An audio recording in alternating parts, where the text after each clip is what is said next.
बदलता हुआ मौसम है और इस बदलते हुए मौसम में हमें जी स्मोक हमारे लिए एक बड़ा चैलेंज है। इस स्मोक की वजह से, बदलते हुए मौसम की वजह से, जहाँ पे दिन में गर्मी होती है, हमें एसी और पंखे चलाने पड़ते हैं, तो रात को वहीं पर ठंड हो जाती है। पता नहीं चलता कि हमने गर्म कपड़े पहनने हैं कि हमने वही गर्मियों वाले कपड़ों को ही पहने रखना है। हमने खाना है, हमने ठंडा पानी पीना है, हमने गर्म पानी पीना है, हमने रूम टेम्परेचर पानी पीना है, हमने खाना क्या है, हमने करना क्या है। मतलब ये जो बदलता है ना, जब वेदर सीज़न जब चेंज होता है तो सबसे ज़्यादा आपकी बॉडी पे इस तरह से असरअंदाज होता है। केसेस जो है बढ़ जाते हैं इन्फेक्शन के, और फिर ये वायरल इन्फेक्शन होता है। फ्लू हो गया, खांसी होगी, ज़ुकाम हो गया, नज़ला हो गया, बुखार भी होता है, गला ख़राब हो जाता है, सांस लेना तो दुश्वार हो जाता है। इस बदलते हुए मौसम में और ख़ास तौर पे स्मोक जैसे चैलेंजिंग वेदर में सांस की जो बीमारी है, सांस के जो मसाइल हैं, बहुत बढ़ जाते हैं। हैवी एंटीबायोटिक्स हम लेते हैं, बहुत सारी मेडिकेशन होती है, सब कुछ करते हैं, लेकिन आज हम बात करेंगे कुछ हर्बल मेडिकेशन के बारे में। जी हाँ, कि कौन कौन सी ऐसी हर्बल चीज़ें हैं, ऐसे ट्रीटमेंट्स हैं जिनका कि हम इस्तेमाल करके इन सब वायरल इन्फेक्शन से और ख़ास तौर पे स्मोक जैसे जो एक चैलेंज है हमारे लिए, मुसीबत है, इससे हम छुटकारा हासिल कर सकते हैं। दमे पे, सांस की बीमारियों पर आज ख़ास तौर पर हम बात करेंगे। तो इसी पर बात करने के लिए आज ख़ास तौर पर आप मुख्तलिफ टीवी टॉक शोज़ में भी इनको देखते हैं और इनको बहुत माना जाता है, जाना जाता है, क्योंकि इनका जो हर्बलिस्ट जो एक ट्रीटमेंट होता है, तरीक़ा इलाज है, वो बड़ा कारआमद है। इसी वजह से लोगों में काफ़ी मकबूलियत रखते हैं। मुमताज़ हुमायूं हर्बलिस्ट जनाब इसाक फ़र्रुख साहब आज हमारे साथ स्टूडियोज़ में मौजूद हैं। आपको अपने मॉर्निंग शो में वेलकम करते हैं। थैंक यू सो मच जी। अस्सलाम वालेकुम। वालेकुम अस्सलाम।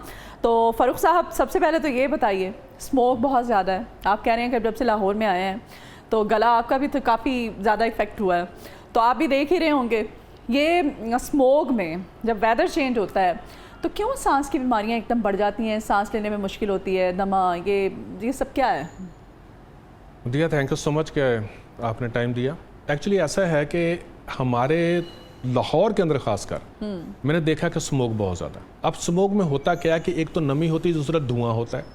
यानी कि धुआं अगर खुश्क हो तो वह आपके नाक और गले के अंदर जमे नहीं, लेकिन जब उसके अंदर नमी शामिल हो जाती है तो वो जब आप सांस लेते हैं, मुंह से भी सांस आता है, नाक से भी सांस आता है, तो वो धुआं आपके वहाँ पर लगता है और जमता है।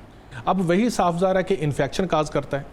जब वहाँ पर सोजिश होती है, इन्फेक्शन हम क्या है कि एक सोजिश हो जाती है, क्योंकि इरिटेशन होती है, खराश होती है, बार बार गला साफ़ करने को होता है, खांसी आती है, बोलते हैं तो खांसी आने लग जाती है, तो एक्चुअली इरिटेशन हो रही होती है। यही इरिटेशन जो है उसके वक्त जब कुव्वत मुदाफ़ा का आपका इम्यून सिस्टम जो होता है उसको ठीक करना चाहता है, तो बिल्कुल ठीक ऐसे ही करना चाहता है कि जैसे आपके हाथ के ऊपर मिट्टी लगती है तो पानी डालते हैं, तो पानी डालते हैं तो वो ताकि साफ़ हो जाए। हाँ, तो यही आपका जिस्म भी यही कुछ करता है कि जब आपके वहाँ पर धुआं लगा होता है तो आप उसको साफ़ करने के लिए क्या होगा, पानी चलेगा, नाक से पानी चलेगा, गला आपका ख़राब होने लग जाएगा, वहाँ पर इरिटेशन की वजह से बलगम पैदा होने लग जाएगी और वो आपको बार बार तंग करेगी। आप उसको गले को साफ़ करेंगे और ये ख़ासकर इन दिनों के अंदर आकर बहुत ज़्यादा होता है। अगर बारिश नहीं होती तो ये डेफिनेटली बात मज़ीद बढ़ता ही जाना है, क्योंकि धुआं ऊपर जा रहा है, ऊपर से हल्की हल्की नमी होती है, ना तो अभी ठंडक हो रही है, ना ये भी कुछ लोग हैं अभी तक ठंडे पानी पी रहे हैं। ठीक है, अब ठंडा पानी जो होता है वो मज़ीद इसके अंदर काज पैदा करता है कि हमारे इन्फ्लेमेशन काज करता है। तो इसके लिए हमें बाकी चीज़ें हम जो कुछ भी करते रहते हैं, ठीक है, लेकिन हम ना अब कोशिश करते हैं कि हमें सिर्फ एंटीबायोटिक्स माजरत के साथ कि एंटीबायोटिक और दूसरी चीज़ों से, एंटी एलर्जी से ही ट्रीटमेंट होती रहे। हाँ जी। लेकिन पहले आपने देखा होगा कि सुबह उठते थे तो मुख्तलिफ लोग जो थे वो गरारे कर लेता था, जो कुछ करता था। हाँ। लेकिन अब हम गरारे नहीं करते नहीं। और गरारे अगर करते भी हैं तो गॉर्गल लेते हैं कि मेडिकल स्टोर से जाकर, जबकि उसका इंतहाई ज़्यादा साइड इफ़ेक्ट्स होते हैं।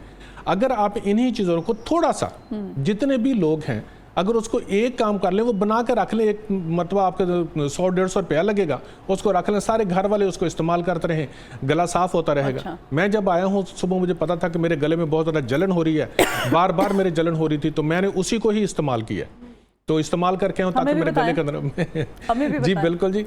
तो एक आम सी चीज़ें हैं उसके अंदर, आप मलट्ठी लें। अच्छा। 20 ग्राम ले लें, पीसने के बाद 20 ग्राम निकले। जो एलर्जी के पेशेंट्स होते हैं वो भी मलट्ठी ले सकते हैं? कोई भी हो ले सकता है, कुछ नहीं, गर्म या सर का ऐसा नहीं होता। ये तासीर जो होती है ना, जब एक आपको प्रॉब्लम आ जाती है तो उसको ठीक करने के लिए वही तासीर चाहिए होती है आपको, ठीक है जी। अगर आप ठंडी चीज़ लेंगे तो डेफिनेटली बात है कि वो तो ख़राब करेगी, आपको ऐसी ही चीज़ चाहिए, वो गर्म नहीं होती, गर्म तार होती है, ठीक है। मलट्ठी लेंगे आप और नरकचूर इन और कुश्तशीरी तीनों को बराबर वजन में ले लें, 20-20 ग्राम, 30-30 ग्राम ले लें, उसको लेके पिसवा के, मलट्ठी, नरकचूर हाँ। और इसके साथ कुश्त शीरी। हाँ ठीक है, ये आप लिख लें। ठीक है जी, कुश्त शीरी जो है, इन तीनों चीज़ों को ले लें, बारीक पीस के रख लें। बारीक, जब भी आपका गला खराब हो रहा है थोड़ी सी चुटकी उठाएं और आप इसको मुंह में डाल लें। टेस्ट उसका डेफिनेटली बात है, थोड़ा सा अजीब सा होता है क्योंकि मलठी होती है उसके अंदर, लेकिन वो आपके फायदे के लिए इंतहा जब आप स्टार्ट में यूज करते हैं ना तो उसका टेस्ट आपको थोड़ा मुख्तलिफ लगता है, आपको ना मीठा मीठा होता है, लेकिन बाद में जब आप यूज्ड टू हो जाते हैं ना तो फिर आपको बड़ी मजे की लगती है, बड़ी मजे की लगती है। और मैंने अभी तक अपनी प्रैक्टिस के अंदर जितना मैंने कुश्त शीरी को फायदामंद पाया है उतना ज्यादा मैंने किसी चीज को भी। होता क्या है कुश्त शीरी? एक लकड़ी सी होती है। अच्छा। ये इसके मैं बैकग्राउंड पर भी मैं आपको अगर बता दूं तो हजरत आयशा रज़ियल्लाहु ताला अन्हा खड़ी हुई थी तो उनके पास एक औरत ठहरी हुई थी, तो औरत के पास बच्चा था और बच्चे के मुंह में से ना खून और ऐसे करके नीचे जा रहा था। तो हुजूर अकरम सल्लल्लाहु अलैहि वसल्लम जब तशरीफ लाया तो आपने कहा कि इसे क्या हुआ? तो पहले ज़माने में गला जब खराब होता था तो बहुत से लोग जानते होंगे कि वो तवे की बैक साइड पर ऐसे लगाते थे और नमक लगा के, वो जो सपारा पढ़ाने वाली अम्मा होती थी, हमारी अम्मी बताया करती, अम्मी कहती थी बचपन में उसके पास जाते थे, ये जो आपके थंब ये इस पे वो अच्छा खासा नमक लगा के अम्मी कहती वो दबा देती थी, गले के अंदर हाथ डाल के प्रेस कर देती। हाँ जी, प्रेस करती थी। तो उसके बाद वो वहाँ से ना वो थोड़ा सा फटता था, तो जो वहाँ पर इन्फेक्शन हुआ होता था वो ब्लीडिंग वगैरह तो वो निकल जाती थी सारी, कुछ बच्चा रोता रहता तो कुछ वो ठीक हो जाता था। ये अंगूठा बहुत बड़ा सर्जन होता था। अंगूठा जो है सर्जन तो है लेकिन ये किसी और तरह से हाँ जी सर्जन है। तो खैर, तो ये हजूर अकरम सल्लल्लाहु अलैहि वसल्लम ने कहा कि जब आपके पास कुश्त शीरी है तो बच्चों को क्यों हलकान करते हो। उस हदीस मुबारका के बाद इसको जब इस्तेमाल हुए हैं तो हमारी तिब के अंदर और ख़ासकर जो लोग इस चीज़ पर देखते हैं वो बहुत ज़्यादा इस्तेमाल करते हैं। और मैंने चेस्ट इन्फेक्शन के अंदर कुश्त शीरी को बहुत बड़ी चीज़ पाया। अगर ये बंदा इस्तेमाल करे तो कम से कम ये जो हो रही है ना पॉल्यूशन हो रही है, इसके लिए आपको बार बार बार बार सिरप पीने की ज़रूरत नहीं पड़ेगी। अच्छा, सिरप पर एक और बात कर दूँ, हमारी आवाम चाहती है कि हम ठीक हों, नो डाउट। कोई भी शख्स जो है ना वो ये चाहता है कि मैं ठीक हूँ जी। और वो ठीक होने के लिए सबसे उसकी जो प्रायोरिटी होती है वो होती है कि मैं मेडिकल स्टोर से कोई चीज़ जाकर ले लूँ और मैं ठीक हो जाऊँ। बैड लक यहाँ पर ये है कि हमारी फार्मास्यूटिकल्स कंपनीज अपने प्रॉफिट को इन्हेंस करने के लिए वो तरह तरह के केमिकल्स को चेंज करने लगी हैं। इंडिया के अंदर सिरप पीने की वजह से बहुत सारी मवाद हो रही है। उसकी वजह क्या निकली कि उसके अंदर जो सिरप होता है उसके अंदर के सॉल्वेंट होता है। वो सॉल्वेंट जो है ना, पहला जो होता है ना प्रोपोनॉल ग्लाइकोल और जो ग्लाइसरीन ग्लाइकोल जो है ये अक्सर डाला जाता है जो उसके अंदर अथेंटिक है। लेकिन इससे सस्ता जो होता है वो होता है डाई इथाइल ग्लाइकोल होता है या अथाइलिन ग्लाइकोल होता है। अब वो ये डाल देते हैं। अब ये जो होता है वो इंतहाई ज़्यादा नुकसानदेह होता है गुर्दों के लिए, गुर्दों को बहुत ज़्यादा फेल करता है और ये सस्ता करके डाल देते हैं। जब गुर्दों को फेल करता है ये, तो इंडिया के अंदर इसी की वजह से बहुत सारी मवाद हुई। बल्कि एक डॉक्टर उसने ये दिखाने के लिए कि इनसे कुछ नहीं होता, पिया और खुद ही बाहर में गाड़ी में था, बेहोश पड़ा था, फिर उसको बगैर मेडिसिन वगैरह देकर ठीक किया। तो इन चीज़ों से बचने के लिए अगर हर्बल मेडिसिन इस्तेमाल की जाए तो कम से कम ये चीज़ें नुकसानदेह नहीं होती, ठीक है ना जी।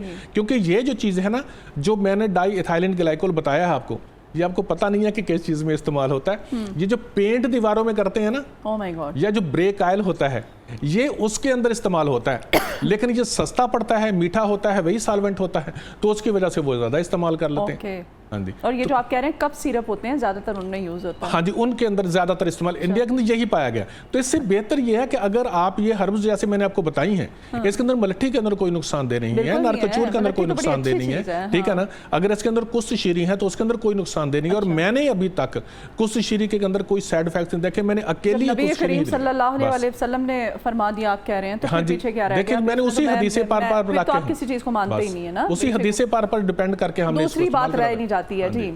यहाँ पर ये बताइए जो दमा जिस पे आज खास तौर पे हमने ये सेगमेंट रखा है, ये मौरूसी है और यहाँ माहौलियाती असरात से ये पैदा होता है और कहते हैं कि दमा ला इलाज बीमारी है। अच्छा, सबसे पहले तो आपके सवाल का जवाब दे दूं कि जो लोग ये कहते हैं ना, डॉक्टर्स भी ये कहते हैं कि ये जी मारूसी होता है, चलता होता है। हाँ। मेरा चैलेंज है, मैं लाहौर रंग पर बैठा हुआ हूँ, कोई डॉक्टर मुझे साबित कर दे कि शुगर होती है, जिस तरह तमाम लोगों को जो शुगर होती है, मैं 5% की बात नहीं करता कि उनको मारूसी होती है, एज़मा मारूसी होता है या दूसरी ये सब पेड़ चालन नदी, कोई मारूसी नहीं होते। ये बाद में एक शख्स जैसे जैसी उसकी लाइफस्टाइल चेंज होता है उसी तरह से उसको दमा होता जाता है। ये किसी को भी मारूसी नहीं होता। अच्छा। ठीक है, अगर एक बंदा फैक्ट्री में काम करता है उसको हो सकता है, एक बंदा है जब से ज़्यादा अब अब तो है जो सबसे ज़्यादा पता चल रहा है कि ये डिसबायोसिस की वजह से हो रहा है कि जो हम खाते पीते हैं, हाँ। जब लीकी गट होती है तो उसकी वजह से जब हम खाते पीते हैं वो जो बैक्टीरिया वहाँ पर पॉइजन पैदा करते हैं, तो उसके बाद ये मुख्तलिफ इन्फ्लेमेशन जो होती है उसकी वजह से ऐसा होता है। बाकी ये रहेगी आपकी बात कि ये मारूसी तो है नहीं। एलोपैथिक के अंदर बहुत टाइप का अस्थमा हो जाता है कि एलर्जिक है जी, नॉन एलर्जिक है जी, इंडस्ट्रियल है जी, सीजनल है जी, बहुत कुछ कहा जाता है। लेकिन तिब के अंदर हम दो तरह का मानते हैं कि एक ड्राई दमा, एक दूसरा जो होता है वो कफ वाला दमा जिसके अंदर बलगम वगैरह निकलते हैं, बलगमी वाला और खुश्क दमा उसको कहा जाता है। ये ला इलाज नहीं है। बदकिस्मती हमारी ये है कि हमारे सबसे पहले लोगों के पास जब ये एलोपैथिक आई ना, इन्होंने प्रोपेगेंडा करके इन्होंने कहा जी कि शुगर ला इलाज नहीं है, जबकि अब खुद आप देख रहे हैं कि शुगर के मरीज जो है वो रिवर्स कर रहे हैं अपनी, ठीक है। इन्होंने कहा कि दमा ला इलाज नहीं है। मैं कहता हूं एलोपैथिक डॉक्टर से कि आप 10 मरीज लें, 10 आप लें, 10 मैं लेता हूं, ठीक है जी। उनमें से आप मुझे सिर्फ मेडिसिन इस्तेमाल कराएं, उनको सिर्फ 2 को आप इस काबिल कर दें कि चलने के काबिल, तो मैं इंशाल्लाह 6 से 7 मरीज आपको दूंगा कि जो मेडिसिन छोड़ने के बाद उसको मरी में भेजें, वो हाइकिंग भी करेगा, सब कुछ करेगा, दमा नहीं होगा। दमा ला इलाज नहीं है। एक्चुअली हमारे लोगों का कंसेप्ट गलत हो गया जब डॉक्टर ने कहा ना कि ये तो ला इलाज है, वो स्टीरॉयड लिए जा रहा है, अपनी जिंदगी तबाह, एंटी एलर्जी खाया जा रहा है, दे देते हैं ना। हाँ जी, इनहेलर स्टीरॉयड है, ब्रोंको डायलेटर है, वक्ती तौर पर आपके ब्रोंक्स डायलेट हो, सांस खुल के आने लग गया, बस ठीक हो गया जी। दूसरा ये हो गया कि आपके जो एंटी एलर्जी ले रहे हैं, हड्डियां उनसे ज्यादा तबाह हो रही हैं, ठीक है, जबकि कैल्शियम, मैग्नीशियम, फास्फोरस जज्ब नहीं होता, इसलिए फीमेल जिनको दमा होता है उनकी हड्डियों में दर्द होता है। इसके लिए मैं दमा के लिए आपको फार्मूलेशन बताता हूँ, इंशाअल्लाह ताला अज़ीज़ आप इस्तेमाल कीजिएगा, मेरा रब रहमत फरमाएगा। लेकिन कंटिन्यूसली ये नहीं होता कि महीने 2 महीने में दमा छोड़ दे, ऐसी चीज़ नहीं होती। इसके लिए सबसे लेना जी मुरक्कब अबरक कलां, ये 20 ग्राम ले लें, कोई 50 स्टोर से इजीली मिल जाएगा। अक्सीर 1 50 स्टोर से मिल जाएगी, ये ले लें सिर्फ जी 10 ग्राम। 10 ग्राम लेकर इसमें से आपने जब रेशो में बताने लगा हूं कि अगर आपने 100 ग्राम अबरक कलां लिया है, मरकब अबरक कलां लिया, तो उसके अंदर आपने 10 ग्राम डालनी है। लेकिन अगर आपने कम लिया है तो उसी हिसाब से रेशो कम करेंगे, ये हर किसी का अपने बनाने का है। इसका एक कैप्सूल भरना है, जो सबसे छोटा तरीन कैप्सूल होता है 125 mg का, वो भरें, सुबह और शाम खाना है। इसके साथ आगे जो चलेंगे वो जी बर्ग बांसा, अडूसा, मलट्ठी, नरकचूर, बनफशा, ये 5 चीजें ले लें, इनको बारीक पीस लें। बारीक पीस के इसको आधी चम्मच सुबह, दोपहर, शाम खाना खाने के बाद इस्तेमाल करें। कुछ लोगों को सुबह उठते हैं तो एलर्जी होती है काफी ज्यादा, उनको ये जो जलन हो रही होती है, मैं जलन की बता दूं पहले, जलन हो रही होती है, सारा कुछ हो रहा होता है, उनका बड़ी ज्यादा प्रॉब्लम हो रही होती है। तो जब अगर उनको प्रॉब्लम हो रही है तो उन्होंने क्या करना, स्टमक में जलन होती है, हाँ जी, स्टमक में जलन होती है, अक्सर एस्थमा वाले क्वेश्चन होते हैं, यानी कि जो अमूमी तौर पर हो रही होती है इनके जी। इसके लिए आपने क्या करना है जी कि बहुत ही आसान सी चीज, राल सफेद लेनी है और हल्दी लेनी है, दोनों को मिक्स कर लें, ठीक है। राल सफेद और हल्दी को दोनों को मिक्स कर ले। 1000 mg का कैप्सूल जो है सुबह के टाइम पर खाली मैदा ले लिया करें, ये नहीं होगा। और अगर किसी को कब्ज है साथ, वो मैंने बता दिया कि सुबह दोपहर शाम आधी चम्मच लेंगे, साथ सुबह शाम जो है 125 वाला mg वाला कैप्सूल लें। अब किसी को अगर बलगम है, जमी हुई है, तो मैं सारी चीज़ें आप बना नहीं सकेंगे, उसकी मैं आपको बनी बनाई बता देता हूँ कि लौक, ख्यार, शंबर, लौक, ख्यार, शंबर, ये ले लें, 50 से ईजिली मिल जाता है। आधी चम्मच उसकी लें, इंशाअल्लाह ताला उसके साथ बलगम जो है वो सारी बाहर आने लग जाएगी, उसका आहिस्ता दमा हो जाएगा। क्योंकि दमा बिगड़ता भी उस वक्त है जब लोगों को किसी को नज़ला हुआ, कुछ हुआ, जाके एंटीबायोटिक ली, वो बलगम जिसने बाहर निकलना था वो सीने के अंदर ही जम गई। जब वो जम गई, ब्रोंक्स टाइट हो गई और उसके बाद एस्थमा हो गया, ठीक है जी। अगर किसी को कॉन्स्टिपेशन रहती है तो वो भी जो है हब्बे तनकार जो है वो 50 स्टोर से ले ले, इंशाअल्लाह ताला अज़ीज़। अगर वो हब्बे तनकार की जितनी उनको कॉन्स्टिपेशन रहती है, कब्ज रहती है, उसके हिसाब से इस्तेमाल करें तो वो ठीक होना चाहिए। दमा ला इलाज नहीं है।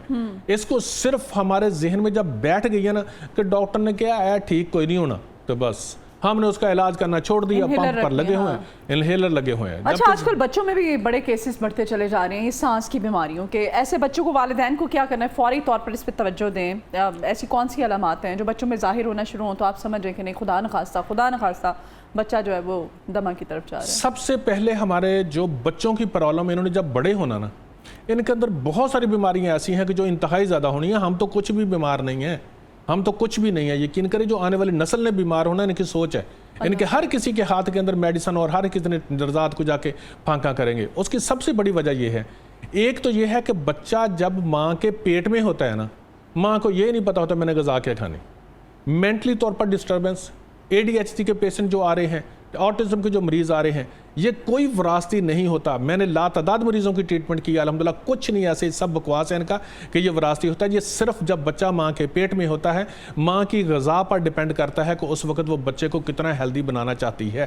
जैसे औरतों की एक ज़मनी बात है यहाँ पर हो रही है, लोगों के फ़ायदे के लिए हो जाएगी कि फ़ीमेल जो है उनकी 20 साल की उम्र के अंदर मैंने देखा है कि उनका AMH इतना डाउन हो गया है, लो हो गया है कि डॉक्टर्स ने कहा कि ये माँ बनने के काबिल नहीं है।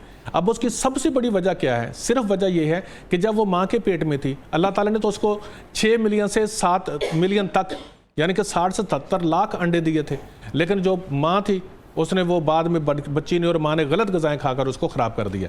बच्चों की अगर दमे की बात करें तो सबसे पहले यह कि जैसे ही बच्चा मुँह खोलना शुरू करता है ना, तो हमारी माँ उसको देती सबसे क्या है, सबसे ज़्यादा जी, अब मैं चीज़ प्रोडक्ट्स का नाम नहीं लेता, सीरियल्स वगैरह जो लेते हैं सारे केमिकल सेरेलैक देते हैं, ठीक है ना, उसको सारे के सारे केमिकल हैं। कभी नहीं किसी माँ ने थोड़ा सा सोचा कि मैं इसको फ्रूट को शेक करके दे दूं, घर बना लूं, ठीक है, चावल लिए, बिल्कुल खिचड़ी सी बना दी बच्चे को, लेकिन वो मेहनत कौन करे? वेजिटेबल्स डालें आप, देसी घी डालें थोड़ा सा, देख रही आप बनाती हैं माशाल्लाह, बता रही हैं, वरना मेहनत कौन करती है? वो कहती बस ठीक है, बनी बनाई ली, उसको बनाया और उसको दे दिया। अब वही केमिकल जो है जब वहां से जाना शुरू होता है तो उसकी छोटी आंत जो है ना, वहां पर उसके जो अच्छे बैक्टीरिया हैं वो डिस्टर्ब हो जाते हैं, गंदे बैक्टीरिया बढ़ जाते हैं, वहां से ही वो टॉक्सिन पैदा करते हैं जिसको डिसबायोसिस कहते हैं, डिसबायोसिस कहते हैं। ये LPS यानी कि वो जहर पैदा करता है, वही जब उसके खून में आता है तो वो उसके लंग्स में जाता है, सोजिश पैदा करता है, दिमाग में जाता है, सोजिश पैदा करता है, जिगर में जाता है, सोजिश पैदा करता है। तो जितने भी जो बच्चे होते हैं जब शुरू से होते हैं तो माँ के जिस दिन पैदा हुए, अगर वो नेचुरली तौर पर यानी कि बाई बर्थ ही उसको दमा था, तो फिर जिस दिन पैदा होया तो उस दिन दमा होना चाहिए। साल बाद उन्हें क्यों होया? वजह सिर्फ यही होती है कि हमारी जो ग़िज़ाएं बाद में आती हैं ना, वो बच्चों को जो हम देना शुरू करते हैं ना, तो वो बहुत नुकसानदेह होती है। लेकिन जैसे अगर हम थोड़ा सा उनको वो कहवा बना कर दे देते हैं, घर के अंदर है दालचीनी, मोटी इलायची, बड़ी इलायची जो होती है वो सबसे बड़ी नेमत है, उसमें मैं प्रोड्यूसर साहब से रिक्वेस्ट करूंगा कि अगली दफा मुझे उसमें आप पुदीने की 2-3 पत्तियां डालें आप, ठीक है। मैं कहती हूँ आप दुआएं देंगे मुझे, और जब कावा बन जाए तो उसमें आप चीनी वगैरह ऐड ना करें, उसमें थोड़ी सी शहद, छोटी मक्खी का अगर आपको खालिस कहीं से मिल जाए तो क्या ही बात, तो वो शहद डालें, आधा चम्मच बच्चे को दें, उससे बड़ी नेमत कोई नहीं है आजकल के मौसम। आप यकीन करें कि मेरी बहन ने जो ये बताई है ना, रेसिपी जो बताई है, ये बहुत ज़बरदस्त है। आप ज़रूर बनाएंगे, क्योंकि मैं हमारी बहन है बहुत अच्छे तरीके से जानता हूँ, ये बहुत अच्छी फार्मूलेशन जानती हैं, अच्छी फार्मूलेशन जानती है और खुद बनाती हैं, बच्चों को बनाकर देती हैं। और ये होना चाहिए, अगर टाइम हो तो टाइम हो ना जिंदगी में, इसीलिए। लेकिन हमारी जॉब्स, हमारी इतना मसला ये कि हम यही चीजों पर भाग गए हैं ना। जैसे अभी हमारे विरासती तौर पे मैं अगर बात कर रहा हूँ तो डायबिटीज, बच्चे छोड़े होते हैं, हाँ जी, बच्चों को वो क्या करेगी? हाँ, वो बस उसको अगर रोएगा तो फीडर बना कर दे देगी, बस ठीक है बच्चा चुप, और उसने क्या करना। हाँ जी, तो इस वजह से बच्चों के अंदर भी दमा बहुत ज़्यादा हो रहा है। बाकी ये है कि विरासती कुछ नहीं है। मैंने लातादाद मरीज़ों का दमे का ट्रीटमेंट किया है, अल्लाह की ज़ात का शुक्र है, वो चल फिर रहे हैं, दौड़ रहे हैं, साइकिल चला रहे हैं, कभी नहीं होता। जिसको भी दमा होता है बाज़ का तो उसको हार्ट की डिजीज़ेस होती हैं, प्रॉब्लम होती है, हमें वो सोचकर दवाई देनी होती है। जिसको दमा होता है उसको बाज़ात शुगर साथ होती है, हमें उसकी साथ देखकर दवाइयाँ देनी होती हैं। इसलिए अगर किसी भी एक्सपर्ट से ट्रीटमेंट कराते हैं तो आप दमा लाइलाज नहीं है, खा वो बच्चे का है, खा वो बड़े का है, खा किसी का है, दमा ठीक हो सकता है। ठीक है, उसका ऐसा कुछ है। अच्छा, कोई पैगाम आप देना चाहें आजकल के वेदर के मुनासिब? माओं के तो बड़े अच्छे आपने पैगाम दिए हैं। मैं रिक्वेस्ट करूँगा तमाम से कि मैं यहाँ पर आकर मैंने देखा कि मोटरसाइकिल चलाने वाले लोग, जो गाड़ी में बैठा वो तो शीशा बंद करके बैठा है, लेकिन जो मोटरसाइकिल चलाने वाले लोग हैं, जो पैदल चलने वाले लोग हैं, इतनी पॉल्यूशन के अंदर भी उन्होंने किसी ने मास्क नहीं लगाया हुआ। तो मैं रिक्वेस्ट करूंगा आप लोगों से कि अपनी ज़िंदगी की हिफाजत करें। आप जितने भी पैसे कमा रहे हो, अगर आप बीमार हो गए ना तो यकीन करें वो आपके लिए बेकार हो जाएंगे। तो इसलिए अपनी ज़िंदगी की हिफाजत करें, मास्क ज़रूर करें इस्तेमाल, ताकि आप बीमारियों से बच सकें। बाकी किसी भी ट्रीटमेंट के लिए आप कोशिश करें कि केमिकल यूज करने के बजाय आप नेचुरल चीजें इस्तेमाल करें, क्योंकि अब तो डॉक्टर बजाते खुद जो है वो नेचर की तरफ आगे हुए हैं, वापस आगे हुए हैं, और कितनी ही मेडिसिन ऐसी हैं कि जो हर्बल की हैं और उनको तैयार जो है वो डॉक्टर लिख रहा है, सिर्फ आपको बता नहीं रहा, जिसके ऊपर भी न्यूट्रास्यूटिका लिखा होना वो हर्बल होती है। अच्छा, ज़बरदस्त। Thank you so very much ji. आज हमारे शो में आप हर्बलिस्ट से जनाब इसाक फ़ारूक साहब, बहुत शुक्रिया फ़ारूक भाई आपके टाइम के लिए, आप आए, आपने वक्त निकाला, इतनी मुफीद बातें की।